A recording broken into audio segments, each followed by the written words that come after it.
السلام علیکم ورحمۃ اللہ وبرکاتہ۔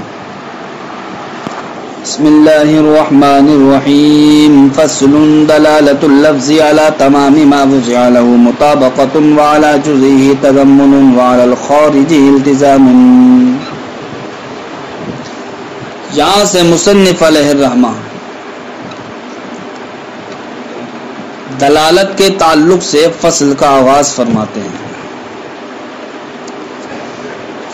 ہیں کہ لفظ کی دلالت یا تو اپنے تمام معنی موضوع لہو پر ہوگی، یعنی کہ لفظ جس معنی کے لیے وضع کیا گیا ہے اگر لفظ اس معنی پر مکمل طور پر دلالت کرے تو یہ کہلاتا ہے لفظ کی دلالت اپنے تمام معنی موضوع لہو پر۔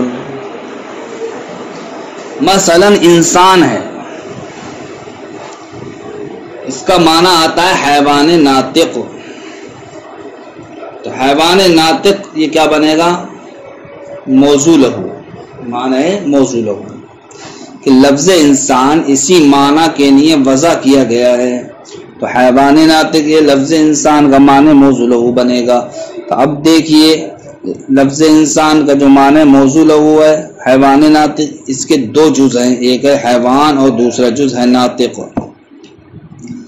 اب اگر لفظ بول کر کے اس کا پورا معنی یعنی کہ حیوان ناطق مراد لیا جائے تو ہم کہیں گے کہ لفظ کی دلالت اپنے تمام معنی موضوع لہو پر ہے، اور اگر لفظ انسان بول کر کے ہم صرف و صرف حیوان کو مراد لیں یا صرف و صرف ناطق کو مراد لیں تب ایسی صورت میں کہا جائے گا کہ لفظ کی دلالت اپنے تمام معنی موضوع لہو پر نہیں ہے بلکہ اپنے معنی موضوع لہو کے جز پر ہے۔ تو جب لفظ کی دلالت اپنے تمام معنی موضوع لہو پر ہو تو اس کو کہتے ہیں مطابقی، اور جب لفظ کی دلالت اپنے معنی موضوع لہو کے جز پر ہو تو اس دلالت کو کہتے ہیں تضمنی۔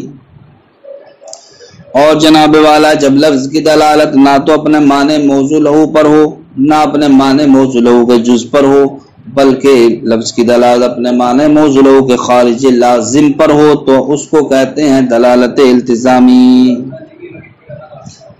مثلا انسان بول کر کے کاتب مراد لینا، تو یہ کتابت انسان کے لیے کیا ہے؟ یہ لازم ہے، لیکن انسان کا نہ تو معنی موضوع لہو ہے نہ معنی موضوع لہو کا جز ہے بلکہ انسان سے کیا یہ خارج ہے، اس لیے کہ اگر انسان کے اندر یہ داخل ہوتی تو ہر ٹائم انسان لکھتا ہی رہتا۔ تو پتہ چلا ہمیں کتابت مثلا انسان سے کیا ہے یہ خارج ہے، لیکن ایسی خارج ہے جو انسان کے لیے لازم ہے، اس لیے کہ انسان کے علاوہ کسی اور میں یہ فعل نہیں پایا جاتا۔ اب لفظ کی دلالت تین طرح کی ہو گئی کہ لفظ کی دلالت یا تو اپنے تمام معنی موضوع لہو پر ہوگی یا لفظ کی دلالت اپنے معنی موضوع لہو کے جز پر ہوگی یا لفظ کی دلالت اپنے معنی موضوع لہو کے خارج لازم پر ہوگی۔ تو جو دلالت لفظ کی اپنے تمام معنی موضوع لہو پر ہو اس کو کہتے ہیں مطابقی، اور جو لفظ کی دلالت اپنے معنی موضوع لہو کے جز پر ہو اس کو کہتے ہیں تضمنی، جو لفظ کی دلالت اپنے معنی موضوع لہو کے خارج لازم پر ہو اس کو کہتے ہیں التزامی۔ اب سوال یہ ہے کہ لفظ کی وہ دلالت جو اپنے تمام معنی موضوع لہو پر ہوتی ہے اس کو ہم مطابقی نام کیوں دیتے ہیں، اور لفظ کی وہ دلالت جو اپنے معنی موضوع لہو کے جز پر ہوتی ہے اس کو تضمنی نام ہم کیوں دیتے ہیں، اور لفظ کی وہ دلالت جو اپنے معنی موضوع لہو کے خارج لازم پر ہوتی ہے اس کو التزامی نام کیوں دیتے ہیں؟ تو فرماتے ہیں لفظ کی وہ دلالت جو اپنے تمام معنی موضوع لہو پر ہے اس کو ہم مطابقی نام اس لیے دیتے ہیں کہ مطابقت یہ بنا ہے طابقہ یطابقو سے جس کا معنی آتا ہے موافقت۔ تو جب لفظ اپنے تمام معنی موضوع لہو پر دلالت کرتا ہے تو اس دلالت کرنے کا مطلب یہ ہوا کہ لفظ کیا ہے؟ معنی کے مطابق ہے، معنی کے موافق ہے۔ تو جب لفظ سے ہم اس کا تمام معنی موضوع لہو مراد لیں گے تو ایسی صورت میں لفظ کیا ہوگا؟ معنی کے مطابق و موافق ہوگا، اس لیے اس کو کیا کہا جاتا ہے؟ مطابقی۔ جب لفظ بول کر کے اس کا معنی موضوع لہو کا جز ہم مراد لیں گے تو اس کو تضمنی اس لیے کہا جاتا ہے کہ چونکہ لفظ کی دلالت اپنے معنی موضوع لہو کے جز پر ہے، جز پر، اور جز جناب والا یہ ضمنی شے ہے، یعنی کہ کل کے ضمن میں پایا جاتا ہے جز۔ تو جز یہ ضمنی شے ہونے کی وجہ سے اس کو کیا کہہ دیا؟ تضمنی۔ اور جناب والا لفظ کی دلالت جو اپنے معنی موصول ہو کے خارج لازم پر ہوتی ہے اس کو التزامی اس لیے کہتے ہیں کہ قاعدہ ہے کہ لفظ ہر امر خارج پر دلالت نہیں کرتا ہے۔ دلالت التزامی میں لفظ کی دلالت کائے پر ہوتی ہے؟ امر خارج پر ہوتی ہے، اور قاعدہ ہے کہ لفظ ہر امر خارج پر دلالت نہیں کرتا بلکہ اسی امر خارج پر دلالت کرتا ہے جو لفظ کے لیے کیا ہوتا ہے؟ لازم ہوتا ہے، لازم۔ تو چونکہ جناب والا اس کے اندر لزوم پایا جاتا ہے، اسی مناسبت سے اس کو کیا کہہ دیا ہم نے؟ اس دلالت کو دلالت التزامی کہہ دیا۔ یہ ہو گئی وجہ تسمیہ قائل کی مطابقی تضمنی اور التزامی کی۔ اب بتانا آپ کو یہ ہے کہ دلالت یہ کس قبیل سے ہے؟ دلالت جناب والا یہ معنی کے قبیل سے ہے۔ قائل قبیل سے ہے، معنی کے قبیل سے ہے۔ تو دلالت کے معنی کے قبیل سے ہونے کی وجہ سے اس سے ہم کو یہ بھی پتہ چل گیا کہ مناطقہ کا مقصود الفاظ نہیں ہوتے ہیں بلکہ مناطقہ کا مقصود صرف اور صرف کیا ہوتے ہیں؟ معنی ہوتے ہیں، یعنی کہ مناطقہ معنی سے بحث کرتے ہیں، الفاظ سے بحث نہیں کرتے۔ لیکن الفاظ بھی یہاں ذکر کیے گئے ہیں، تو الفاظ کیوں ذکر کیے گئے ہیں جب مناطقہ کا مقصود کیا ہے؟ صرف اور صرف معنی ہے۔ تو الفاظ اس لیے ذکر کیے گئے ہیں جناب والا کہ بغیر الفاظ سے ان معنی کو ہم نہ تو سمجھا سکتے ہیں نہ ہی ان معنی کو ہم سمجھ سکتے ہیں۔ تو معنی کا سمجھانا اور معنی کا سمجھنا یہ الفاظ و عبارت ہی پر موقوف ہے، اس لیے مناطقہ کچھ الفاظ کی جانب بھی کیا ہوئے؟ متوجہ ہوئے۔ لیکن اس سے ہم کو پتہ چل گیا کہ جن الفاظ کی جانب مناطقہ متوجہ ہوئے ہیں تو وہ نفس الفاظ ہونے کی وجہ سے یا الفاظ کی جانب متوجہ ہونا ان کا الفاظ ہونے کی وجہ سے نہیں ہے بلکہ اس وجہ سے ہے کہ وہ الفاظ جن معنی پر دلالت کرنے کے لیے لائے گئے ہیں وہ ان معنی پر دلالت کرتے ہیں، اس لیے مناطقہ ان الفاظ کی جانب متوجہ ہوئے ہیں۔ اور اگر جناب والا الفاظ ان معنی پر دلالت نہ کریں جن معنی پر دلالت کرنے کے لیے انہیں لایا گیا ہے تو ایسے الفاظ کی جانب مناطقہ متوجہ نہیں ہوتے ہیں۔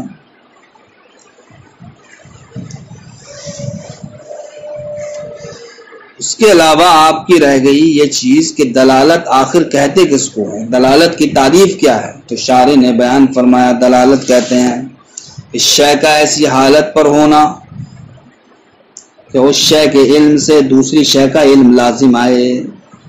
دلالت کہتے ہیں شے کا ایسی حالت پر ہونا کہ اس شے کے علم سے دوسری شے کا علم لازم آئے۔ تو شے اول کو دال کہا جاتا ہے اور شے ثانی کو مدلول کہا جاتا ہے۔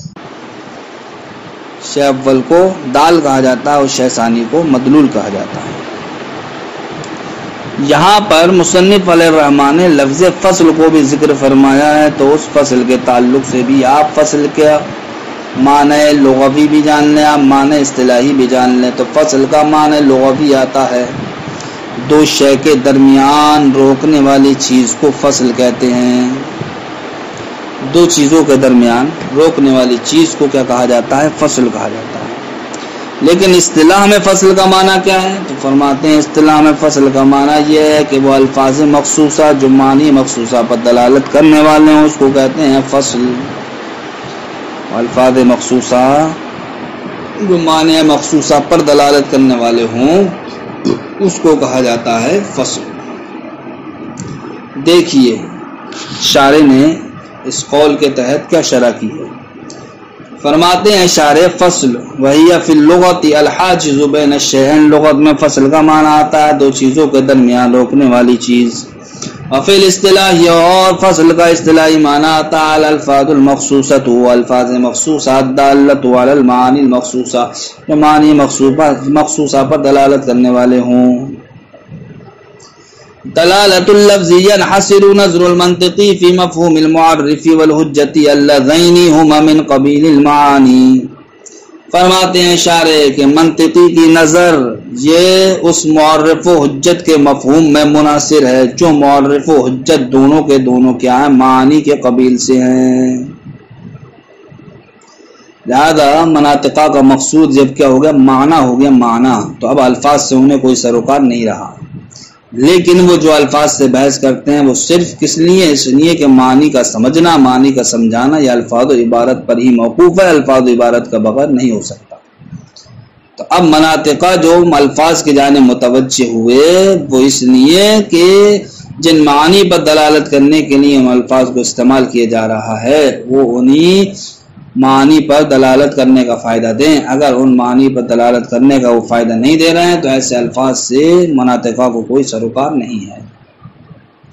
وَإِنَّمَا يُرَدُ بَحْثُ الْأَلْفَاظِ قَبْلَ الْمَقْصُودِ جُزِينِ الفاظ کی بحث کو پیش کیا جاتا ہے مقصود سے پہلے. کیوں؟ لِتَوَقُّفِ اسْتِفَادَةِ الْمَعَانِي وَإِفَادَتِهَا عَلَيْهَا، معنی سے فائدہ حاصل کرنا، معنی سے فائدہ پہنچانا یہ جناب والا الفاظ و عبارت پر ہی موقوف ہے. اس لیے اولاً الفاظ کی بحث کو بھی ذکر کیا گیا. وَقَدَّمَ بَحْثُ الدَّلَالَةِ عَلَى الْأَلْفَاظِ، اور یہاں پر الفاظ کی بحث پر دلالت کو مقدم کیا. جس سے اشارے فرماتے ہیں اشارہ ہو گیا اس بات کی جانب انا بحث الالفاظ فی هذا الفن، کہ مناطقہ اس فن میں جو الفاظ سے بحث کرتے ہیں وہ کس لیے کرتے ہیں؟ من حیث انا دلائل المعنی، اس حیثیت سے کرتے ہیں کہ وہ الفاظ معنی پر دلالت کرنے والے ہیں. لا من حیث ہی، نہ کہ الفاظ سے بحث الفاظ ہونے کی حیثیت سے کرتے ہیں. یعنی کہ جن معنی پر دلالت کرنے کے لیے الفاظ کو لایا گیا ہے وہی الفاظ کیا ہیں؟ زیر بحث ہیں مناطقہ کے نزدیک. اور وہ الفاظ جو معنی پر دلالت نہیں کرتے ہیں وہ الفاظ زیر بحث نہیں ہیں مناطقہ کے نزدیک. والدلالت کون الشیء بحالت یلزم من العلم به العلم بشیء آخر، دلالت کہتے ہیں شے کا ایسی حالت پر ہونا تو اس شے کے علم سے لازم آئے شے ثانی کا علم.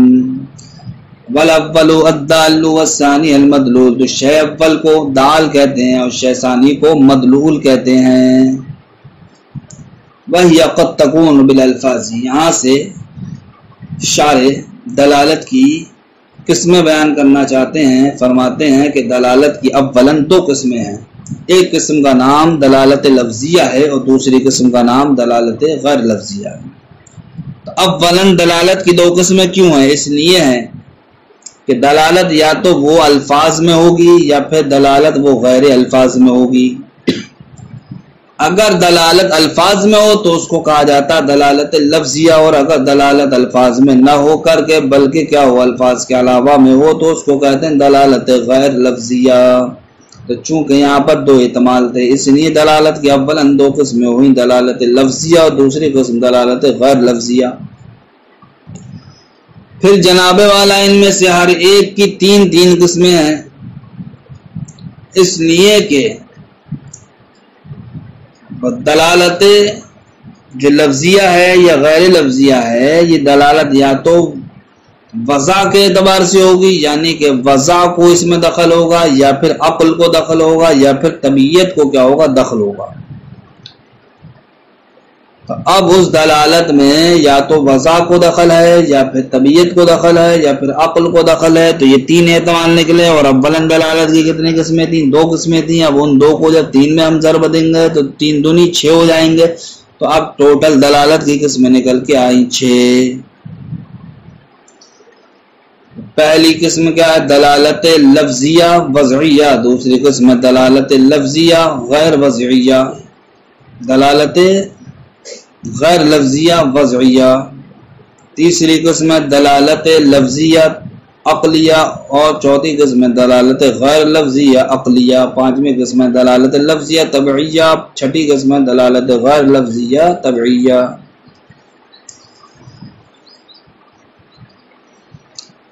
دلالت لفظیہ کہتے ہیں جو دلالت جس میں الفاظ کو کیا ہو؟ دخل ہو. اور دلالت غیر لفظیہ کہتے ہیں ایسی دلالت جس میں الفاظ کو دخل نہ ہو. اب اگر واضح کی وضع کو اس میں دخل ہو تو اس کو دلالت وضعیہ کہیں گے، اور اگر عقل کو دخل ہو تو اس کو دلالت عقلیہ کہیں گے، اور اگر طبیعت کو دخل ہو تو اس کو دلالت طبعیہ کہیں گے. ٹوٹل یہ دلالت کی کتنی قسمیں ہو گئیں؟ 6 قسمیں ہو گئیں. لیکن ان 6 قسموں میں سے صرف اور صرف اعتبار مناطقہ نے کس قسم کا کیا ہے؟ پہلی قسم کا کیا، یعنی کہ دلالت لفظیہ وضعیہ کا کیا ہے. اس لیے کیا ہے کہ دلالت وضعیہ لفظیہ ہی ایسی دلالت ہے کہ جس کے ذریعے سے آسانی سے معنی کو سمجھایا بھی جا سکتا ہے اور معنی کو آسانی کے ذریعے سے سمجھا بھی جا سکتا ہے۔ لہذا 6 دلالتوں میں صرف اور صرف دلالت وضعیہ لفظیہ ہی اس بات کی حامل ہے، اس لیے مناطقان نے ان 6 دلالتوں میں سے صرف اور صرف دلالت وضعیہ لفظیہ کو چنا اور ارشاد فرمایا کہ دلالت وضعیہ لفظیہ کی 3 قسمیں ہیں، ایک کا نام ہے مطابقی، دوسری کا نام ہے تضمنی، تیسری کا نام ہے التزامی۔ وہی قد تکون بالالفاظ، اور یہ دلالت کبھی کبھی الفاظ میں ہوتی ہے، فتسمى دلالت لفظیۃ، تو اس کا نام دلالت لفظیہ رکھا جاتا ہے۔ وقد تکون بغیر الالفاظ، اور کبھی کبھی الفاظ کے علاوہ میں ہوتی ہے، فتسمى دلالت غیر لفظیۃ، تو اس کا نام دلالت غیر لفظیہ رکھا جاتا ہے۔ وكل من هذين النوعين قد يكون دلالة وضعية او دلالة عقلية او دلالة طبيعية، اور ان دونوں قسموں میں سے ہر ایک کبھی کبھی یا تو دلالت وضعیہ کے طریقے پر ہوگا یا پھر دلالت عقلیہ کے طریقے پر ہوگی یا جناب والا دلالت طبیعیہ کے طریقے پر ہوگی۔ فتصیر اقسام الدلالت ستۃ، تو جناب والا اس اعتبار سے دلالت کے اقسام کتنے ہوگا؟ 6 ہو گئے۔ ولكن المصنف، لیکن مصنف نے بیان من اقسامهما الدلالت اللفظیۃ الوضعیہ، صرف و صرف ان 6 اقسام میں سے دلالت لفظیہ وضعیہ کو بیان کیا ہے۔ کیوں؟ لأنها هي المقصودۃ بالبحث، اس لیے کہ دلالت وضعیہ لفظیہ ہی بحث سے کیا ہے؟ مقصود ہے۔ کیوں مقصود ہے؟ اذ علیہا تدور الافادۃ والاستفادۃ، اس لیے کہ دلالت وضعیہ لفظیہ پر ہی افادہ اور استفادہ کیا ہے؟ گردش کرتا ہے۔ افادہ یعنی کہ فائدہ پہنچانا اور استفادہ فائدہ حاصل کرنا۔ کیوں؟ لأنها اعم من غیرها واسهل، اس لیے کہ دلالت وضعیہ لفظیہ باقی 5 دلالتوں سے کیا ہے؟ یہ عام بھی ہے اور باقی 5 دلالتوں سے کیا ہے؟ یہ آسان بھی ہے۔ تو اسی دلالت وضعیہ لفظیہ کی 3 قسمیں ہیں، وہی تنقسم الى 3 اقسام، دلالت وضعیہ لفظیہ یہ منقسم ہوتی ہے 3 قسموں کی جانب۔ کیوں؟ لأن دلالت اللفظ، اس لیے کہ لفظ کی دلالت بحسب الوضع، وضع کے اعتبار سے، اما علی تمام ما وضع له، یا تو تمام معنی موضوع له پر ہوگی، او علی جزئه، یا موضوع له کے جز پر ہوگی، او علی امر خارج عنہ لازم له، یا ایسے امر خارج پر ہوگی جو اس کے لیے لازم ہوگا۔ یسمى الاول، تو پہلے کا نام یعنی کہ جب لفظ کی دلالت اپنے تمام معنی موضوع له پر ہو، اس کا نام رکھتے ہیں مطابقی۔ مطابقی کیوں رکھتے ہیں؟ لتطابق اللفظ والمعنی، لفظ کے معنی کے موافق ہونے کی وجہ سے۔ کا دلالت الانسان، جیسے کہ انسان کی دلالت علی الحیوان الناطق، گائے پر، حیوان ناطق پر۔ والثانی تضمنا، اور دوسری کا نام تضمنی رکھتے ہیں، یعنی کہ لفظ کی دلالت اپنے معنی موضوع له کے جز پر ہو تو اس کو کہتے ہیں تضمنی۔ تضمنی کیوں کہا جاتا ہے؟ لکون الجزء فی ضمن المعنى الموضوع له، اس لیے کہ تضمنی میں جناب والا لفظ کی دلالت اپنے معنی موضوع له کے جز پر ہوتی ہے، اور جز معنی موضوع له کے ضمن میں ہوتا ہے، اس لیے اس کو کیا کہا جاتا ہے؟ تضمنی۔ کا دلالت الانسان علی الحیوان یا بالناطق، جیسے کہ انسان کی دلالت صرف و صرف حیوان پر یا صرف و صرف گائے پر، ناطق پر۔ الثالث، تیسرے والے احتمال کو، یعنی کہ جب لفظ کی دلالت اپنے معنی موضوع له کہ کیا ہو؟ خارج لازم پر ہو، تو اس کو کہتے ہیں التزامی۔ التزامی کیوں کہتے ہیں؟ اس لیے کہ لفظ کی دلالت ہر امر خارج پر نہیں ہوتی ہے بلکہ اسی پر ہوتی ہے جو امر خارج کا ہوتا ہے، لفظ کو لازم ہوتا ہے۔ لکون الخارج لازما لذالک، تو اس کو اس دلالت التزام اس لیے کہا جاتا ہے کہ خارج یہاں پر کیا جناب والا؟ لازم ہے، خارج کے معنی موضوع له کو لازم ہونے کی وجہ سے۔ کا دلالت العامہ علی البصر، جیسے کہ عامہ کی دلالت گائے پر، بصر پر۔ فرماتے ہیں کہ جب دلالت التزامی میں لزوم کیا ضروری ہے تو اس لزوم کی وضاحت شارح کرتے ہیں۔ فرماتے ہیں لزوم 2 طرح کا ہوتا ہے، ایک ہوتا ہے لزوم ذہنی، ایک ہوتا ہے لزوم خارجی۔ لیکن یہاں پر مراد کا لزوم ذہنی ہے، اس لیے لزوم ذہنی کے تعلق سے ہم آپ کے سامنے گفتگو کو رکھیں گے۔ لزوم ذہنی کہتے ہیں کہ امر خارج کا اس حیثیت سے ہونا کہ موضوع له کے تصور سے اس لازم کا تصور لازم آئے، موضوع له کے تصور سے اس لازم کا تصور لازم آئے، اس کو کہا جاتا ہے لزوم ذہنی۔ اور یہ لزوم ذہنی کیا ہے؟ عام ہے، چاہے یہ عقل کے اعتبار سے ہو یا جناب والا عقل کے عرف کے اعتبار سے ہو۔ عقل کے اعتبار سے ہو، اس کی مثال جیسا کہ دو اور زوجیت، ان دونوں کے درمیان جو لزوم ہے جی جناب والا عقل کے اعتبار سے ہے، اس لیے کہ عقل ان کے درمیان کیا جانتی ہے؟ لزوم جانتی ہے کہ جہاں دو ہوں گے وہاں زوجیت ہوگی، سمجھ گئے؟ جہاں زوجیت ہوگی وہاں دو ہونا ہوگا۔ یا پھر جناب والا یہ لزوم کائے کے اعتبار سے ہوگا؟ عرف کے اعتبار سے ہوگا، جیسے کہ صدیق اور ابو بکر ان دونوں کے درمیان کیا لزوم ہے، لیکن صدیق و ابو بکر کے درمیان جو لزوم ہے یہ لزوم عقل کے اعتبار سے نہیں ہے بلکہ عرف کے اعتبار سے ہے۔ کائے کے اعتبار سے ہے؟ عرف کے اعتبار سے۔ من اللزوم ای اللزوم الذہنی، لزوم ذہنی کہتے ہیں وہ کون الامر الخارج، امر خارج کا ہونا ہے اس حیثیت سے، یلزم من تصور الموضوع له تصورہ، کہ موضوع له کے تصور سے اس کا تصور لازم آئے۔ وهذا اللزوم اعم من ان يكون عقلا، اور یہ لزوم کیا عام ہے اس بات سے کہ یہ عقل کے اعتبار سے ہو، جیسے کہ اللزوم بین الاثنین والزوجیہ، دو اور زوجیت کے درمیان لزوم، فإنه بحسب العقل، بے شک یہ عقل کے اعتبار سے ہے، او عرفا یا جناب والا یہ لزوم عرف کے اعتبار سے ہو، کل لزوم بین الصدیق و ابی بکر، جیسا کہ ابو بکر اور صدیق کے درمیان جو لزوم ہے یہ لزوم جناب والا فإنه بحسب العرف، صرف و صرف عرف کے اعتبار سے ہے، لا بحسب العقل، عقل کے اعتبار سے نہیں ہے۔ السلام علیکم ورحمۃ اللہ۔